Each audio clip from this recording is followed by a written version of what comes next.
बगावत कहीं हावी ना हो जाए, बगावत का डर पार्टी को यूं सताया कि खुद सीएम ने जाकर बागी को मनाया।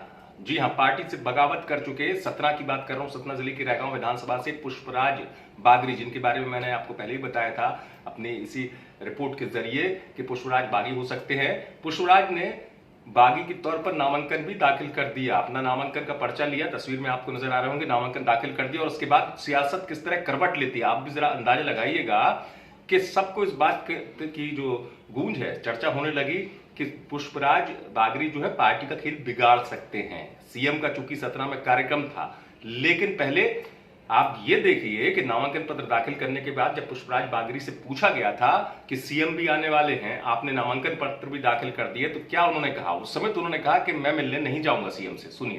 तारीख का मेरा मुहूर्त था, मेरा ये था कि 7 तारीख को मेरा टिकट हो जाएगा, इसके बाद मैं आने को फॉर्म दाखिल करूँगा। जब मुझे पता चला कि ऐसा ऐसा है, दूसरे को टिकट दे दी गया, नया चेहरा ला गया पार्टी की, उसमें थोड़ा सा मुझे और पूरे क्षेत्र की जनता को, हमारे सभी कार्यकर्ता साथियों को, सबको काफ़ी आहत हुआ।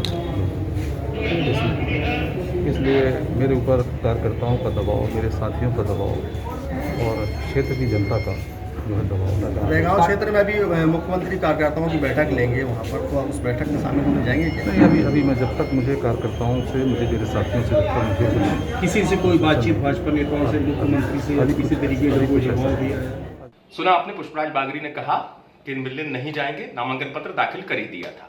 तो अब ये बगावत जो है कहीं भारी न पड़ जाए, बिगाड़ ना दे बीजेपी का खेल रैगांव सीट पर। तो फिर हुई मीटिंग, सीएम और बीजेपी के प्रदेश अध्यक्ष बीडी शर्मा के साथ पुष्पराज बागरी की मीटिंग होती है, बाहर निकलते हैं साथ में और सीएम की गाड़ी में सवार होकर पुष्पराज बागरी चले जाते हैं।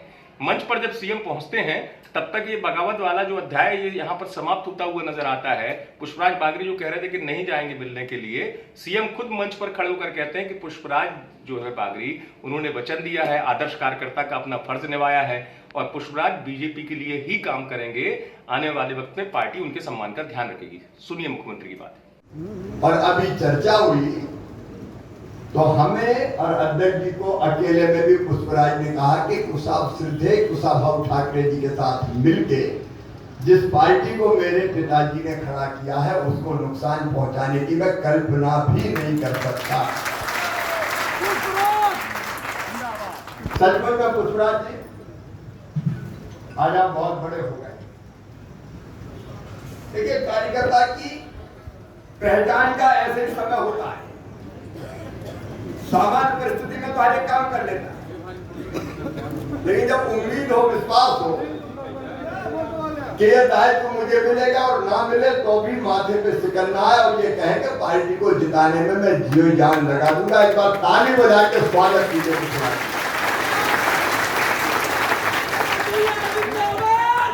और आज पुष्पराज जी आपने पार्टी के आदर्श कार्यकर्ता होने का परिचय दिया है। मैं अपने कार्यकर्ताओं के बीच अध्यक्ष जी के साथ आपको आश्वस्त करता हूं कि आपका मान, सम्मान और सहन हम कम नहीं होने देंगे। सुना आपने कैसे बदल गया पूरा खेल बदल गया इस सीट पर, क्योंकि पुष्पराज बागरी पहुंच गए थे निर्दलीय के तौर पर नामांकन लेने के लिए। नामांकन पत्र उन्होंने दाखिल करने की बात भी कही थी और ये तमाम बातें भी कही थी कि कार्यकर्ताओं की इच्छा है, किसी अपरिचित को टिकट दिया गया है। तो अब जैसे ही मुख्यमंत्री पहुंचे सतना, बीजेपी के प्रदेश अध्यक्ष भी थे, बंद कमरे में मुलाकात हुई।